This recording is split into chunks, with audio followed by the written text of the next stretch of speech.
PseudoPod is extruded into this universe from a dimension of purest fear. It's beautiful in its own alien way, but what's to come will unsettle you.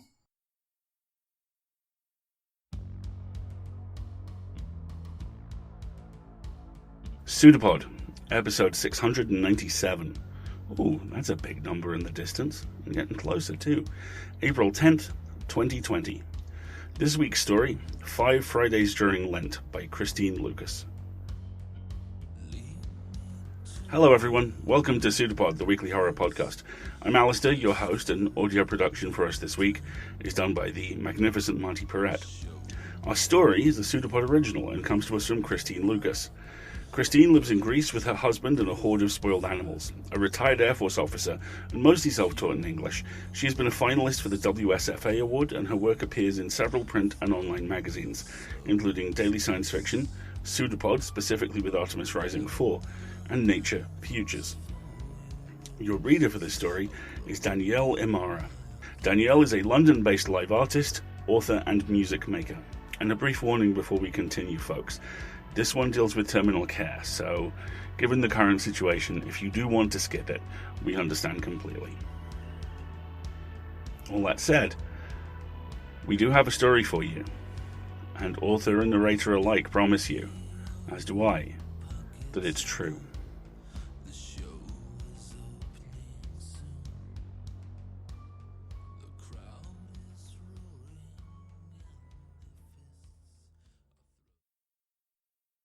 Five Fridays During Lent by Christine Lucas, narrated by Danielle Imara. You beg your son to try just one spoonful. He doesn't.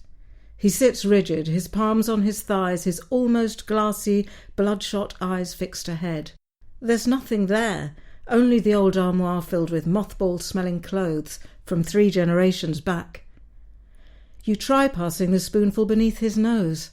He loved your margherita, your son. Perhaps a story will do the trick, just like when he was a child. The war robbed you of husband, brothers, savings, dignity, even fairy tales. So instead you tell him about your day, how the butcher gave you the stink eye when you asked for lamb's offal. Lent has just started and you're making Easter Sunday soup already? When you mention it's for your son, the war hero, he nods and brings what you asked. His own son returned from the war damaged as well, more than yours, and this simple knowledge fills your heart with guilt and relief in equal parts. Your boy didn't return wearing his shroud. When he slurps a spoonful of barely cooked lamb's innards, you tell yourself that all will be fine.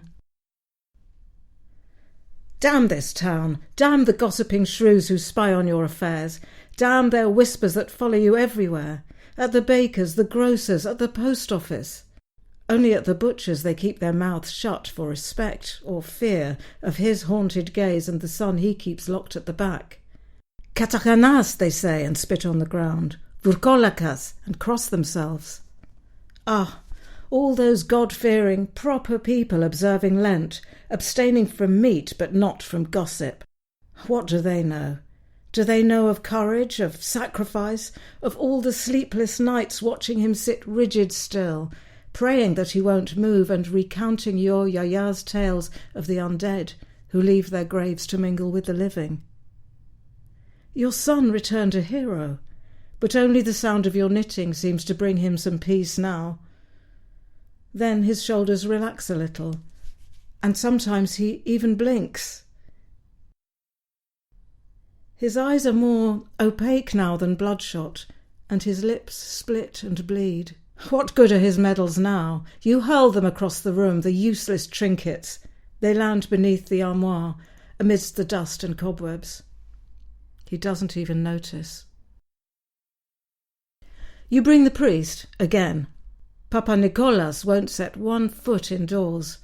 He mumbles a blessing from the doorstep, whisking away the basil sprigs dipped in holy water to every possible direction, and then some. He wants to leave there. His ever-darting eyes, his fidgeting hands, his bitten lower lip tell a different story than the holy words he forces out of his mouth. You slip him some extra money. You try to barter. Perhaps a donation? But what can you offer that he values? You're broke. Everyone's broke, except for those who collaborated with the Nazis. All that's left is that leaking roof over your head, an armoire of your yaya's yellowed linen and useless trinkets, and a broken son. Papa Nicolas bolts, mumbling that it's all in God's hands now, and you remain still, your heart as empty as your son's stare. There is no God. You hear the news 2 steps out of the house. Last night the butcher cleaved off his son's head, then blew out his own brains with the Luger he'd kept from the war. Too many slaughtered chickens and gutted goats lately, they say, and even a mule 1 town over. Wolves, they'd mused at first and shrugged it off, but no wolf climbs up windows to steal babes from their cribs. What if the child was returned to his crib the following evening, scared but unharmed? The next child wouldn't be so lucky. They all know who's responsible. The dead left unburied on unhallowed ground, who now walk among the living. You keep your head down and pray that they won't notice your scraped knees and bruised wrist. You're past your window-climbing days, but what else could you do? The cold sweat that drenched your undergarments when you saw the babe in your son's hands washed away your last remnants of hope. You had to fix that the only way you could, like a burglar in the night. No mother should be parted from her child. You know how this ends. Iron spikes through heart, wrists and feet. Severed head. Fire. Salt on the grave while a priest recites words of expulsion. Satan, be gone. Not your son. Your son won't be remembered as a babe-stealing, soulless monster, but as the hero the war made him before it made him a corpse. And he'll be buried in hallowed ground by his father and grandfather. You'll see to that. There are other ways to release the restless dead, older ways, whispered from mother to daughter, remembered in lullabies and laments, recited in the clickety-clack of old wives' knitting. But it has to be done tonight, on Good Friday, when Jesus travels to the underworld and your son can follow in his footsteps.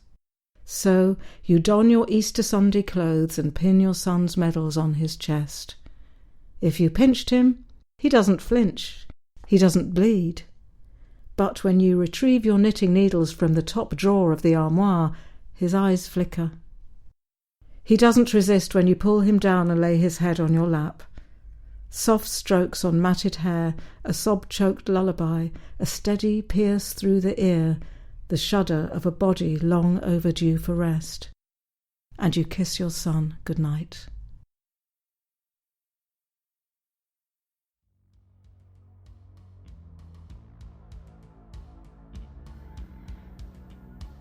Here's what Christine had to say about the story. The Greek countryside crawls with legends of undead. They are a blend of what we today call vampires, ghouls and zombies, and they almost always meddle with the living.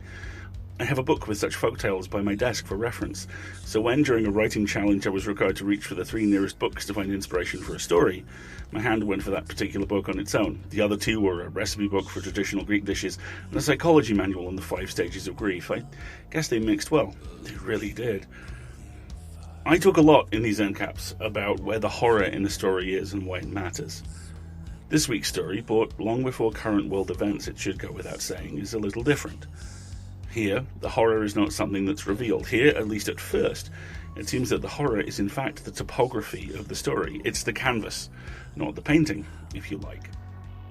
That's especially true of the supernatural elements, firstly because they don't actually appear until the halfway mark, and secondly because even when they do, they're part of the background. This is a world where the dead aren't. This is a world where the final indignities heaped upon us are disproportionately personal and disproportionately cruel. And people accept it. They just blink and assume that's the way it is. I could make 100 comments here, reference 100 world events, acts of criminal negligence, of cruelty, of institutionalized class warfare, and crass, relentless, malicious incompetence. But you know them all. We all do. That familiarity and the numbness that it brings is where the horror lies. It's what people bow to when they suggest now is not the right time for politics. It's the hand that writes the words, thoughts, and prayers. It is what it is. That's just the way things go. Stay asleep. This is horror at its most insidious, because this is horror not as canvas, but as learned, exhausted, defensive instinct. This is how things are, and by accepting that, I don't have to look it in the eyes. It's a lesson abuse survivors learn. It takes years to unlearn. It's a lesson carers learn too. The world is awful. The world is persisting. You are persisting in the world.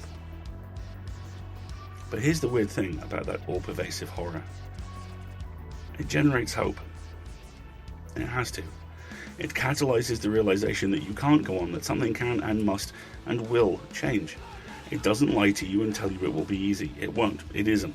It will be one of the hardest things you can ever do, but it can be done, and it will be done. And once it is, everything changes. And that, at the very least, is a very, very good start. Thanks to both and to Marty for the typically impressive audio production. And now, over to me for a short but perfectly formed sales pitch. We have staff we don't currently pay. It's only one group. It's the associate editors. They're slush readers to most people. These folks are the first point of contact between us and every single author. They're vital. They're also everywhere. Every organisation in our field has them, and they are by and large unpaid. And we would like to be part of the process that changes that. And that's what we're currently aiming towards.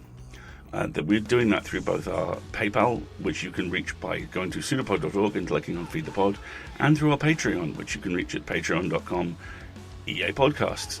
And both those links will be in the show notes, of course. Anything you donate will help us move towards the goal of paying everybody.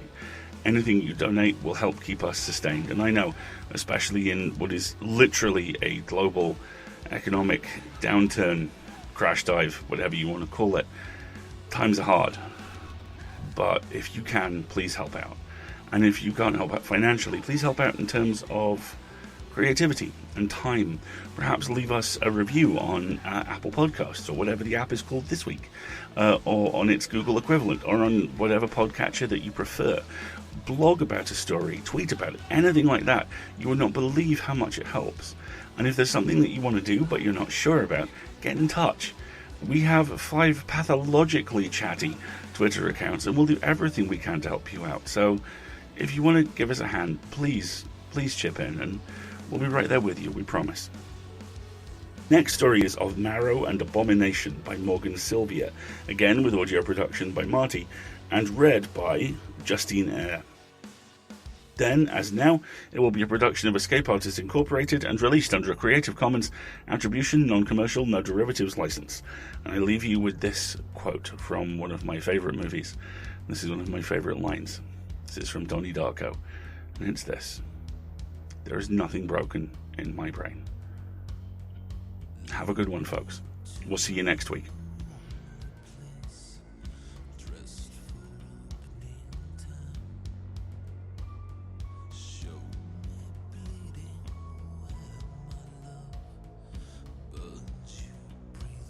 It's a pseudopod. It's a big foot. It's all about podcasts these days.